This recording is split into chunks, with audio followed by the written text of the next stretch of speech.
இந்தியாவில் ஐரோப்பிய குடியேற்றங்கள் இந்த பாடத்தில் போர்ச்சுக்கல் இந்தியாவிற்கு எப்படி குடியேறினார்கள், அதாவது போர்ச்சுக்கல் நாட்டவர் இந்தியாவில் எப்படி குடியேறினார்கள் என்கின்ற அந்த பாடத்தில் வரக்கூடிய 3வது போர்ச்சுக்கல் வணிகர் தான் பிரான்சிஸ்கோ டி அல்மெய்டா அப்படிங்கிறவர்.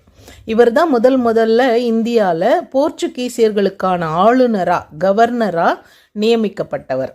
இப்போ 2 மார்க்கு கேள்வியில் அல்மெய்டா பற்றி கேட்கும்போது நீங்கள் இங்கே இருக்கிற விவரத்தை எழுதுனா போதும்.